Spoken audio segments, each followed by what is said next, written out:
Have you lost your job? Have you lost a loved one? Are you exhausted caring for your parents, for your kids? Well, you can find immediate relief when you read Sheila Mack's new #1 bestseller, Bootstraps and Bra Straps. It contains the Boots formula to move from rock bottom back into action in any situation, especially right now. So if life has knocked you down, pick yourself up with Bootstraps and Bra Straps. Get your copy at www.sheilamack.com today. Are you ready for a reboot? Welcome to the Sheila Mack Show, reality at its finest. History reminds us those hit hardest often become the change makers. This year, we've all hit crazy economic, social, and emotional rock bottoms. We all get knocked down. Something hits globally, locally, personally. It affects our health, finances, our relationships. We have to recreate a business or career. Each show, Sheila and her special guest will be sharing their reboot stories, guiding you with real solutions to upgrade and up-level emotionally, mentally, physically, spiritually, and financially. Here on NBC's KCAA Radio.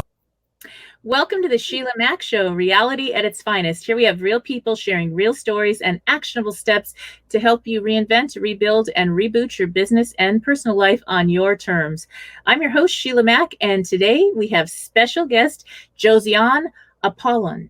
She is born and raised in Paris, France. Dr. Josiane is a relationship researcher and a 2015 fellow of the American Association for Marriage and Family Therapists and Substance Abuse Mental Health Services Administration. Formerly, she was trained in family therapy. She earned her bachelor in motion pictures and her master's in mental health counseling from the University of Miami and her PhD in marriage and family therapy from Nova Southeastern University. Dr. Josiane is a licensed psychotherapist and earned certifications in clinical hypnosis, integrative coaching, and strategic interventions, and has been mentored by the pioneer in strategic family therapy, Chloe Madonis. All right, welcome to the show, Josiane. Hello, Sheila. How are you? Wonderful. So nice to be with you. Thank you for having me. Thank you for being a guest. And I'd like to start this show off by, actually, this show came about based on my new best-selling book, Bootstraps and Bra Straps, the formula to go from rock bottom and back into action in any situation. I actually wrote the book before the pandemic. Okay. and it came out in August of 2020.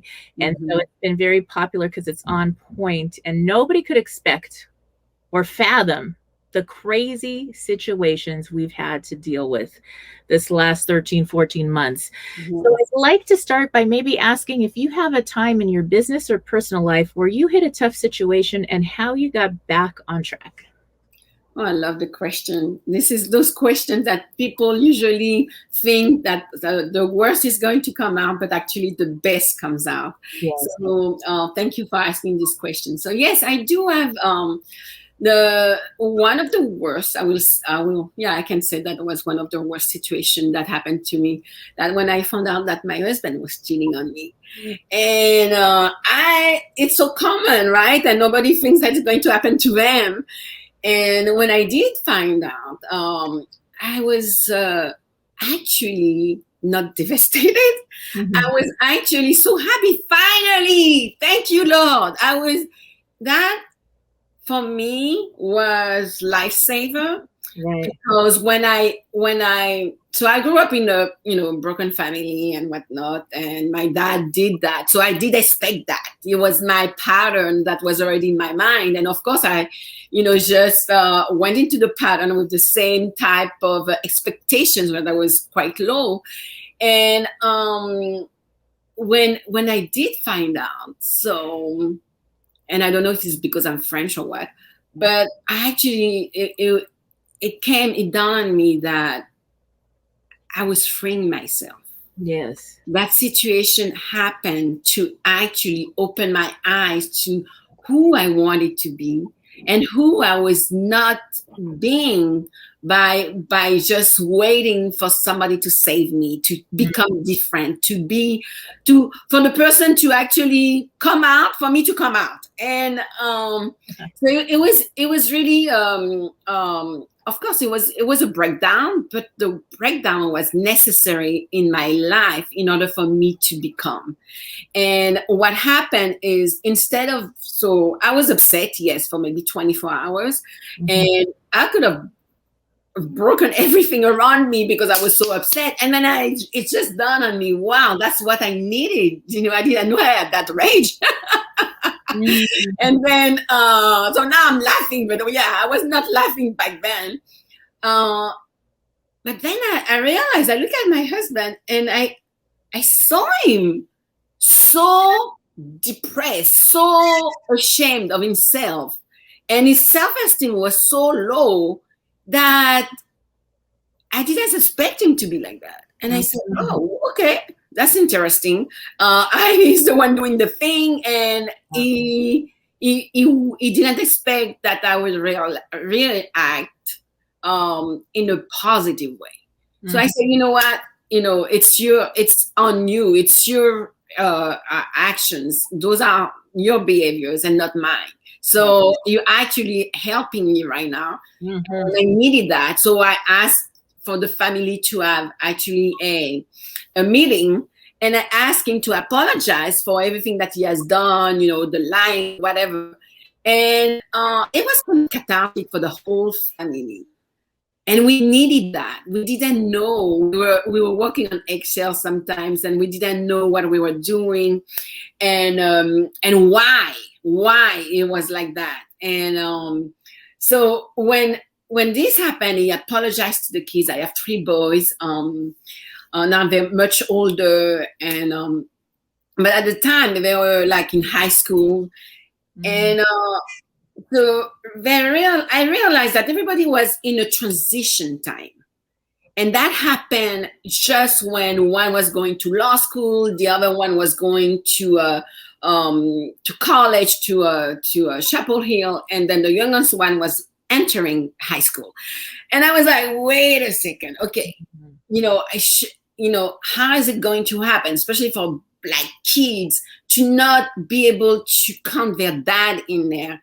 And I didn't want to have any triangulation, meaning that there would have been, caught at the wrong time, at the worst time, I should say, in their lives, because they were making that transition into kind of adulthood.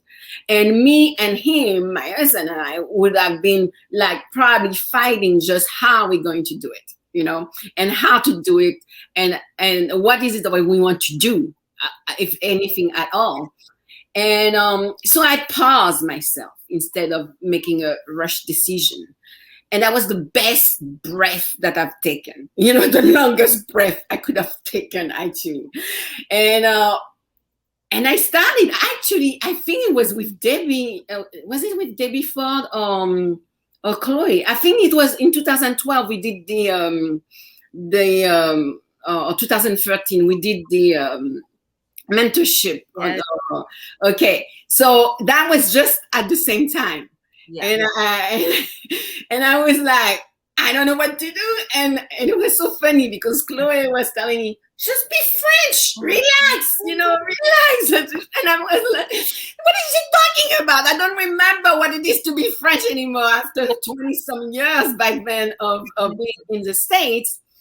But yet it did resonate with me. It was like, what is it to be French? What is it to be American? What does she mean by that? It was like a code she was sending me. And of course, that Chloe is from Argentina, although she lived a long time in the States. So there was a cultural link, a thread that she was asking me to tap into, to be myself. Yes.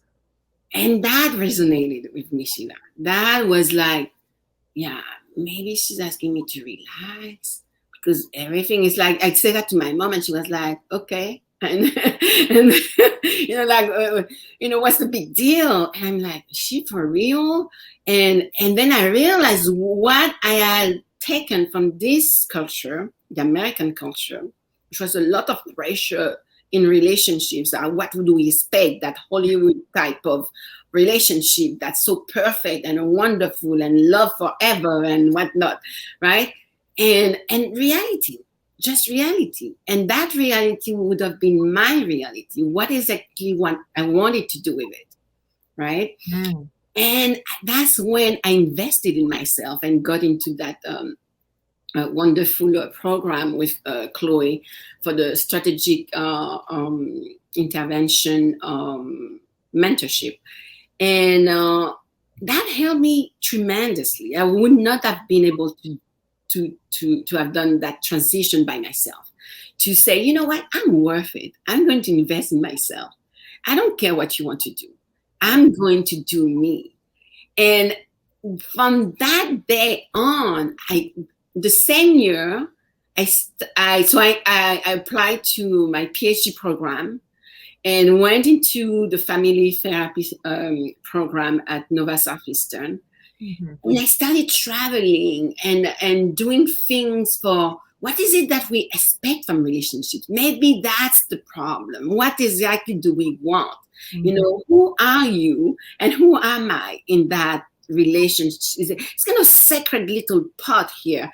And it's sacred, but at the same time, we put in there so much without talking. Mm-hmm. Just the energy.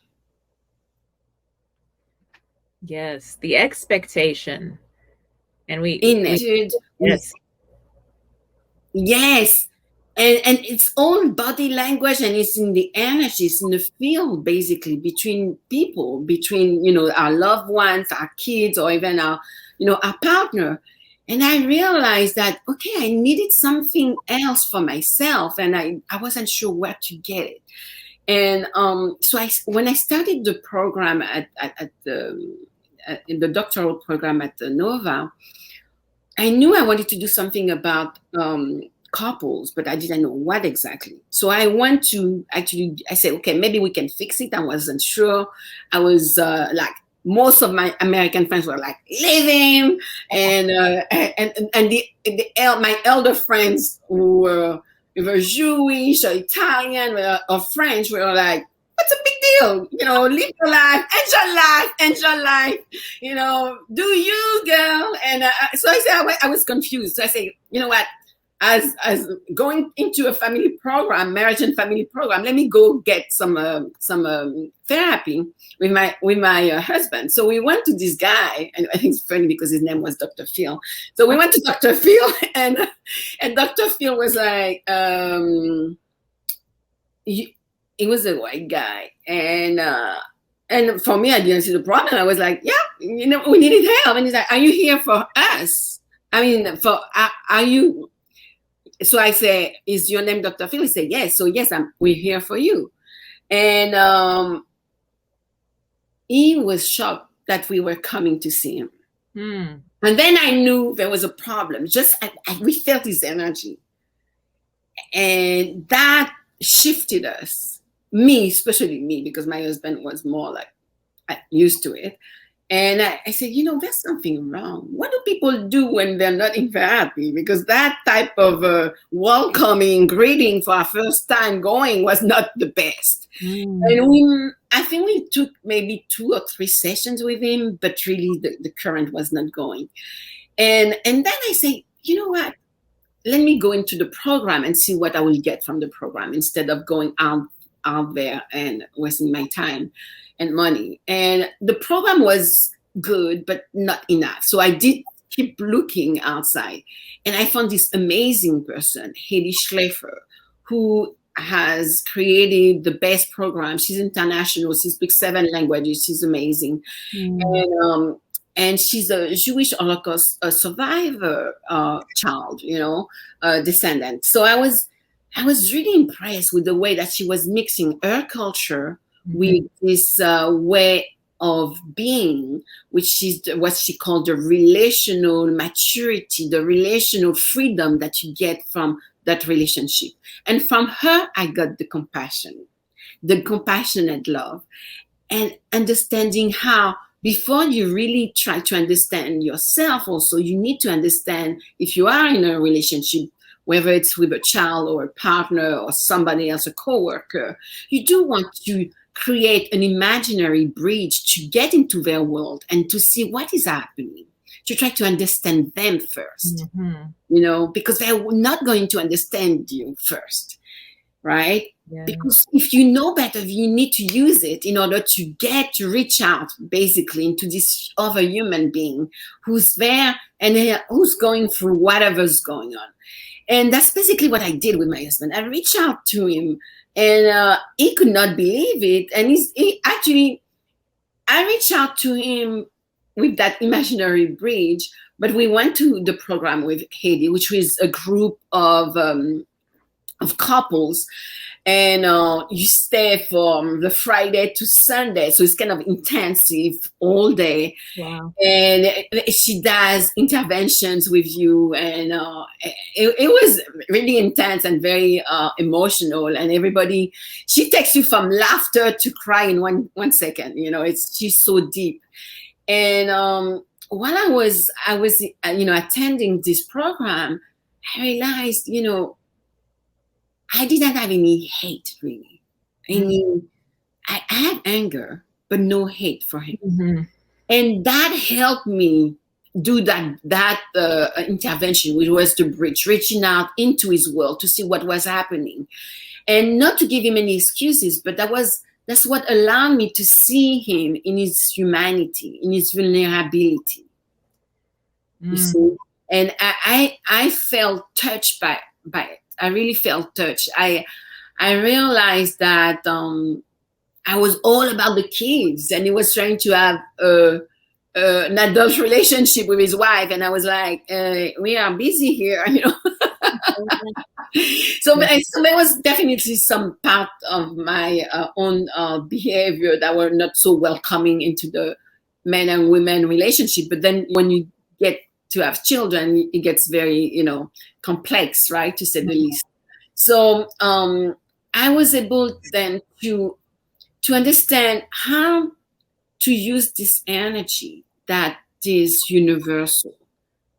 It's the cosmic force that's around us, in us, and that makes us so special. Like in the words of Pierre Desjardins, it says that we are not human beings, having a spiritual experience. We are spiritual beings having a human experience. Mm-hmm. And I took that as, a sign that, wow, we so don't know who we are. We are so lost. We have been taught, a way to be, which is to be in competition. And we are in competition with us, against ourselves, and against even our own loved ones, our own partner, because nobody has taught us how to be in a relationship, in a strong relationship. We go through school. I went through a PhD. They still didn't teach me that. Yeah. I had to go outside of the program in order to get it. So imagine how much pressure all over the world as humans we are going through, because we don't know really. We hear a lot of talks about love and how to be in a relationship, but nobody tells us how to do it. And that is exactly what I went through the PhD. So I started with that. I started with, I need to find out what it is. So I went and researched it, and then I understood that through the research and the literature, the scientific literature, they actually created this construct, compassionate love, that means, unconditional love, because it was lacking in the world. So they had a meeting in 1999 with all those scientists, these politicians, these religious leaders, and science and economists, and they all got their mind together to see what is it that we need. And so some agreed to have more compassion, and some said, no, we need love. And they said, well, we need both. How are we going to do that? And they came up with this operational definition of the compassionate love, which is unconditional love. It's that type of love, which I love from Lynn Underwood. She mentioned that it was that type of love that doesn't give you indigestion. And I just loved it. I was like, yes, that's the type of love that I want, because we hear a lot of different types of love, right? Romantic love, passionate love, and whatnot.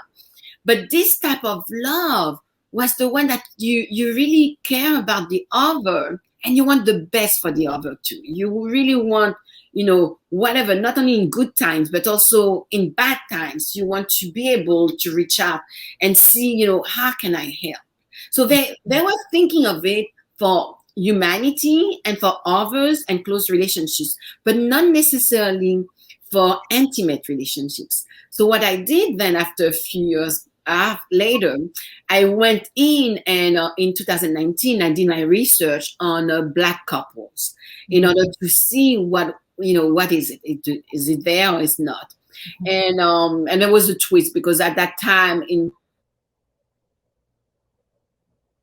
2000, it's a pretty hectic time, because there was the Me Too movement with a lot of rape coming out, and I was talking about mass rape from the trauma from slavery.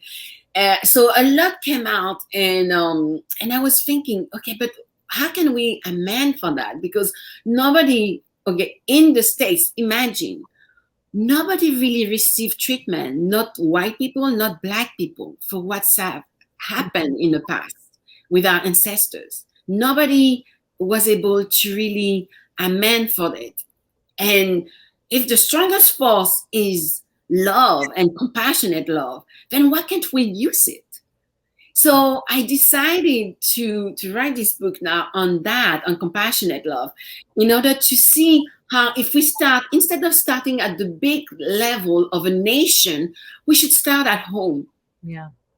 If we start at home, then maybe we can understand and go with something inside of us that's in us. It's inherent to our, the way that our blueprint is, And so if we are spiritual, if we are divine being, it's already in us. Yes. But we need to know how to activate it with another, because it's only with this connection with this other person that we can get it to activate and to remember how to use it, because it doesn't get activated when we are isolated. Oh, and we are so isolated right now in our world, more than ever, with some places going back on lockdowns. I just talked to 2 friends in Canada that are back on lockdowns, and different places are still struggling. So it's almost like the universe is kind of reminding us how important community is. Oh my God. It's vital. It's vital. Why? Because we cannot do without each other. We cannot do without each other. And not only it's vital, but it's also preservation. It's like this divine force, this cosmic force was telling us, hey, don't hate each other. You need love. You need this love. You already have it in you. You need to use it now. This is the time to use it. This is the time for couples, so many relationships. I mean, it doesn't have to be a couple. It could be a polyamorous relationship, as far as I know. But, whatever it is, we need it, because we need to remember who we are. Yeah. And at the base, at the very foundation of our being is unconditional love. We are wired to love. So we've been taught, as this is an evolution, the human evolution is about competition and the law of the fittest and whatnot. No, it's not. It's collaboration. It's unity. It's togetherness. Now, let me ask you, so where did your relationship end up? Are you back? Yeah, that's an interesting question. I love it. Yes. So we are still together. So it's 34 years. So going through the thick of all it is. And so we had some definitely challenges. And many lawyers involved and whatnot. And then And then we decided recently, actually, to it's been quite a lot of years with this thing going. It's time to fold the page and to move on. So so we're still together with a post-up on the side, and actually this is the best time of our lives right now. Mm-hmm. This is the best time of our lives because we get to appreciate each other in a way that we are in a relationship with more freedom. Mm-hmm. I never thought it would have been possible. And so that's why I say, going through the breakdown was necessary because I learned so much. Even going through getting a lawyer, I learned so much about my relationship with my own husband, and I learned so much about myself, and I learned so much about, oh, okay, wait, there's a lot going on here. And then the kids, in Africa, in Europe also, I find that family, and also in the States, but it's different because I find that elderly people are more isolated. But in indigenous population, you find that there's more, the family is key. Yes. And so in Italy, in France, it's all about family. It's like, Right. So I have we are 8 brothers and sisters now. I just lost one of the eldest a month ago, but we are tight, very tight knit, and it's so necessary right now. Yes. Even though my parents are divorced, and they showed us how to be divorced in a loving way, in a compassionate, loving way, and they see each other almost daily. They live separately, of course, but they my dad is 90, my mom is 86. So it's not that I'm preaching stay in a relationship if it's not working for you. No, I'm not preaching that at all. I'm definitely for emancipation, liberation, of every single human beings, whether you're straight, mixed, gay, same sex, whatever, or trans. It's important to know that, you need to ask you the right question. Questions are there to liberate yourself, but you need to ask that question. Is it in my best interest? Is it in the person's interests? And what is the person's needs? And what are my needs? And once you find out all these things, to see, then you can put it aside and see, do I feel love? When was the time that I felt love just for myself? Right. Not because I have a PhD or I have years of experience, of clinical experience, but just for Josiane or for Sheila, just for who you are, the way you look, and just you feel that that person is gazing into your eyes and they just love you. And you can feel that energy, right? And when you feel that, and usually that's how I start with my own clients, whether couples or individuals, I start with how do you call this, a meditation. And I don't think I have time to share it with you, but it's a meditation. It's the appreciative heart. So it's a kind of a modified version of Debbie Ford's meditation, and it's just to recognize, how to be appreciative and grateful for everything we have right now. That's so important. Yes, it's so important. It's vital, to just even appreciate our bodies. They're going through so much right now, and we think we know, but we don't know how much they're going through. We're getting a new earth, guys. This is the time to understand how to just love yourself. Kiss, and love and hug yourself, because your body is acclimating to another earth. And the earth is, as said, enough of hate, enough of not enough. You are enough. Everybody's enough. Everybody is made out of love. Just look and try to stop looking at what's wrong and try to look at what works. Yes. And I think that's so important.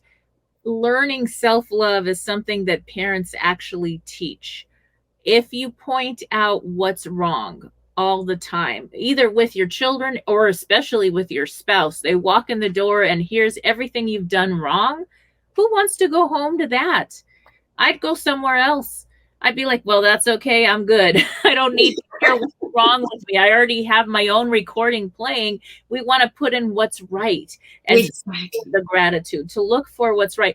And even if you want to help someone to change, maybe they're working on changing one area or another, or you're working to somehow have a middle ground with whatever the thing is at home, then with that, if you come from a place of their strengths and loving them and asking in a way that's collaborative and loving, they're going to be so happy to, okay, I'm going to take out the trash. I'm going to help out with wash the dishes. We're going to have fun.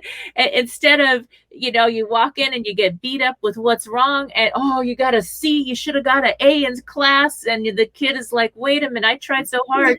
Why am I going to even bother? Exactly.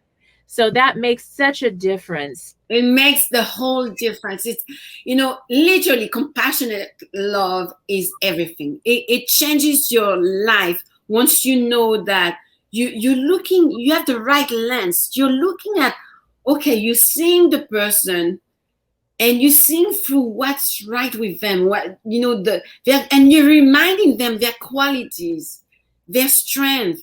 And they cannot hate you. They're going to love you. Even if they do something bad, we have to understand we are in a human suit. Okay? This human suit needs love and care. But if we keep building it up, it's going to react and give us a cancer, give us, a tumor or something, diabetes and everything else. We're going to have that indigestion, because we're not taking care of ourselves, and we're getting, because a lot of people also don't understand what it is to be interconnected. That notion of interconnectedness, that because we are energy and energy is all around us and inside us, we are making, every time we make a choice, we are where we are is has an effect on the world. Mm-hmm. You see, on every living system, not only us, but the animals, the animal kingdom, the nature, the trees, everything. Okay, so if, for instance, there is a fire in the Amazonia, in Brazil, it's affecting us. It's affecting us because we are all connected.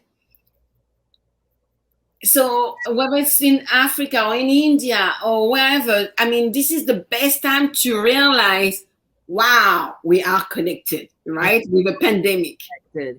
So connected and so blessed to be connected. And that's the thing, that it's something that even if you're working with businesses, I do consulting with businesses. I also do some personal consulting, and I'll work with a business, and the next thing you know, we're doing relationship work.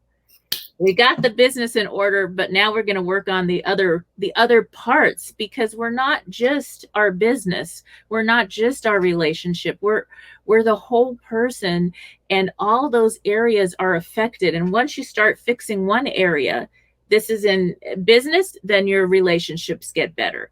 You learn about teamwork, relationships at work, and then it goes to home.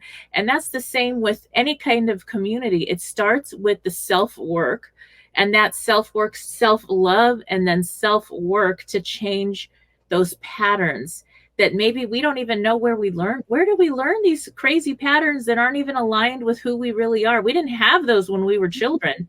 Yeah, I know. That. I know, we picked them up somewhere, though. We got to put them down. And I love what you're saying about actually businesses, the business side, because the model that I picked to do my research is actually a model for it's appreciative inquiry. So it's a model that was used that started in business. It was David Copywriter who was trying to shift. There was an hotel who was not doing well, and he told them, listen, instead of looking at your problems, go look at the best hotel and see what's working over there, and come back and show me what you got. Yes. Oh, that makes so much sense. And by doing that, it makes so much sense, right? Because the thing is, a lot of people, when they go through trauma, even in a business, there's difficulties. But you're still going through, some pain of coming out, making it. And we have a tendency that's been millions of years in our DNA to look at what's wrong. Is there something? Is there danger? And then we get alerted even when there's no danger now. That's the problem. And so we have to retrain ourselves to understand that we have the choice. Mm-hmm. And that every choice matters. Yeah. So the little choice to the big choice, they all matter. So if we look at the wrong side and only to the problem, because we're energy, it's going to expand. Mm-hmm. So if we want something better, we have to have a vision, and that vision is going to help us really start to see, oh yeah, I would like more of this, more of that. And you know what? I have that client, and that client, was so helpful in the feedback. That is, I'm going to use it to go and give more of what that client told me. What, and so when you change your lens and you get to understand that why we have each other in our field, in our space, it's because we can't really see ourselves. We need the other. Mm-hmm. And the other is teaching us how to be, how to love. It's by accepting them, by accepting not, and that's why it's so important to know that everything that comes out of our mouth has to be a language of abundance, of appreciation, and not a language of deficit. Because a lot of times we're using a language of deficit because we didn't learn better. But we can make the choice every single time to be, that person. Even when I go to the supermarket, just say something nice to that person. That might be the only thing that they heard good, for a day or for weeks. Who knows? Right. Right. So it's important to try to use this language of abundance, of appreciation, of love, to give it to others, and without, it's unlimited. It's never ending. There's no limit to it. It's free, for Christ's sake. That's what I say in my meditation. It's free and it's there, and it's a gift that we have. It's our right. Yes, I totally agree. And there's something about that gratitude. When my house burned down, I lost my car, I lost my cat. That's why I wrote the book. I thought, okay, what formula did I use to get back on track? Yeah. And one of my sons loaned me his beater car, and I made it so beautiful. I lined it up. I put the positive stickers on the visors. I put beautiful music. I was living in one of my rental units, like the janitor closet almost, so I could rent the rest out because everybody needed a place to stay. Oh, yeah. So I was suffering, but I decided, no, I'm not going to suffer. Yeah. I'm going to be in this positive state and have gratitude. Everybody looked at me like I had lost my mind. What is she thankful? What is she putting affirmations? What is she doing? Do you know, within a month, I was blessed with more abundance than I could imagine. Amen. Yes. And so it was staying positive. And I was like, I'm going to make this little teeny broom closet the best, beautiful place. And my rental even was this little humble cabin. People would repeat visitors. They would come there to have their honeymoons. And it was very humble, but you make it beautiful. You make everything, wherever you're at, where you find your business at this time of year with all this crazy stuff going on, wherever you're at, make it the best you can for now. In your relationships with anyone, show up, be present, be the best you can, and then things will just keep getting better. That's what I really believe. I totally agree with you. And that's why we connect because we think alike. We're like-minded souls. And it's for a reason. So when you meet people, even in business, when you meet people, you don't meet them by pure random situation. You meet them because you're going to learn something from them. Mm-hmm. And it's your job as a person to ask the question, what's the lesson? What is it that I need to learn from that? And that's why you have to be in appreciative mode, because it's every time you meet someone, it's a gift. Yes. Every single person is a gift. Definitely. It's exact. Even when a person is upset with you, you have to ask yourself, what type of person would do that? Because the person might be upset, but there's something in you that also is upset. And then when you ask yourself, what type of person, because you're trying to find the quality. There's a quality about the moment. So if the person is like bossy or mean even, then ask yourself, when was I mean? When did I display such similar behavior? Right. And when was it useful? And when was it not? Okay? Yes. And when, like this, because we're creating our own reality. We really are. I really believe that. Now, Josiane, we're coming to the end of the hour, and I'd like to ask, how can people connect with you? When can they expect your book? Or how can they work with you? Oh, sure. Thank you for asking. Usually I always forget that part. But yes, they can reach me on Instagram and Facebook as Josiane Bonte or Josiane Apollon. And also at theintegrativewellness.com. That's my website. And also, the book is coming up in the fall. Yes. And the name is going to be Compassionate Love in Intimate Relationships. Okay. So, thank you so much for having me. It was such a tremendous time that I just spent with you. And you need to come on to my women's group to just be there for a moment, a nice conversation with other women. Wonderful. Well, I will be there, and then we will share this. And also, once the book is out, we will have another meeting and share more about the book and how people can get that. All right. Thank you, Josiane. Thank you. Bye. I'm Sheila Mack with the Sheila Mack Show here on KCAA Radio, the station that leaves no listener behind. Mark your calendars. We have Jay Abraham, the legendary Jay Abraham, and he will be our featured guest on the show Monday, May 10th, 12 noon to 2 p.m. Jay is our $21.7 billion man and our highest paid marketing consultant. So if you have a question for Jay, message me at www.dearsheila.com and tune in Monday, May 10th. All right. Well, if you are just tuning in, this is Sheila Mack, host of NBC's Sheila Mack Show, the station that leaves no listener behind. And I have some special news based on our topic today. As we discussed relationships, I do have an entire chapter devoted to relationships. It is actually called Shift or Get Off the Pot. So if you would like to get a copy, that's a great way to use the Boots formula to reboot and rebuild your relationship. And that is available on Amazon, Audible, Kindle, and wherever fine books are sold.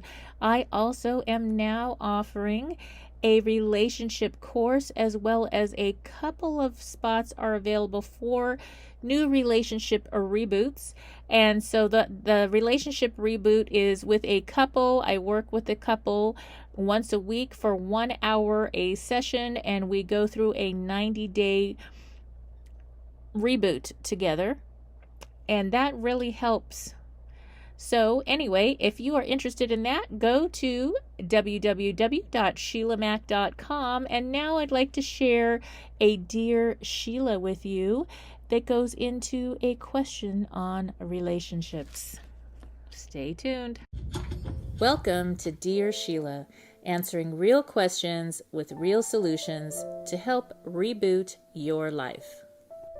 When is it time to give a relationship the boot?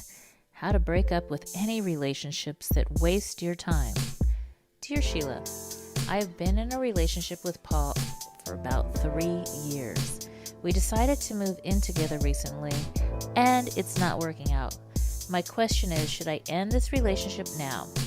I don't want to hurt him, yet I'm hurting. My biggest complaint is that he takes me for granted and is way more self-centric than I realized. I broke up with him several times in the past and then missed him. As soon as we were reunited, the cycle started again. I now realize nothing has changed in all these attempts. How do I let him go without drama and hurt feelings? Signed, Brokenhearted. Dear Brokenhearted, this is definitely the year for rebooting and reinventing relationships. The reality is that love should not hurt, and when it does, it's often misaligned. The most important role we play in any relationship is how we teach others how to treat us. This requires healthy boundaries. It often takes self-love and the love for the other to realize it is time to move on. This breaking up action builds a muscle and sets a new standard for who you let into your life and what kind of person you will attract. Let's put the breakup process through the Boots formula. The B in Boots is for being. It's about who you are being and all you're doing and who you need to be during this situation. You are going to have to show up and be firm on your boundaries in order to be okay with small hurt feelings now as you move toward a relationship you desire. The first O in the Boots formula is orientation. In order to go get the outcomes you want, you must be brutally honest. The person I am in a relationship now continues to hurt me. What kind of relationship do I really want? The next O in the Boots formula is for order of operations. This gives clarity to the order you follow to leave current relationships and move toward the one you deserve. The order in which you do things is going to really drive your results. The T in the Boots formula is for thinking. This is where mindset and self-love have guided your decision. Breaking up is not a judgment against another person. It is an act toward what you really want. It is often in love that we sometimes have to break up with someone, end a relationship, a friendship, or evict a person who's abusive or struggling with an addiction. Thinking time and self-love and logic makes all the difference. The S in the Boots formula is for stepping up. This is the part that takes all the other pieces and puts you and your love life back into action. It is now time to rebuild and reinvent your life on your terms. My hope is that this video series and my new book, Bootstraps and Bra Straps, will help. In my book and on my website, I provide plenty of free resources for anyone dealing with a rock-bottom situation to quickly get back into action.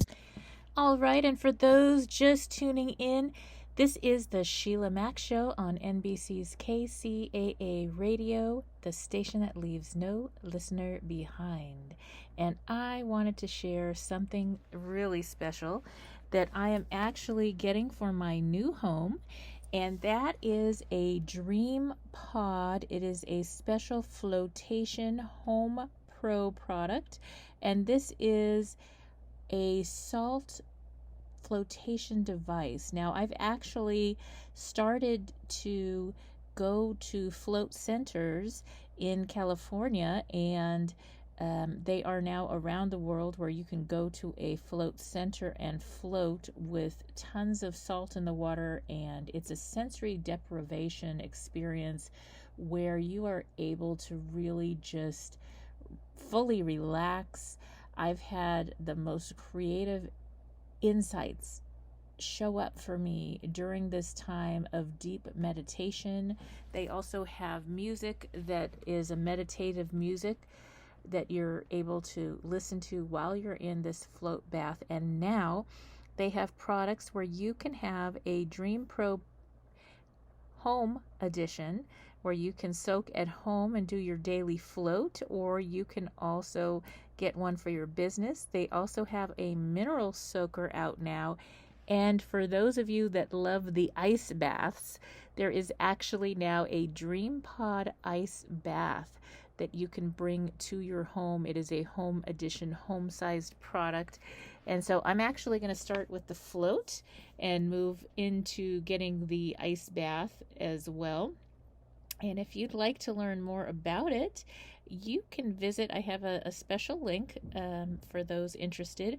Go to www.dream-pod.com/partner=Sheila Mac. And they have some incredible specials. They are delivering all over the United States. And I would love to hear about your experience. So again, go to www.dream-pod.com/partner=Sheila Mac and look into getting your own float device or ice bath or mineral soaker at home, or for your business, a Home Pro Deluxe float device. All right, and stay tuned. We'll be back in a moment.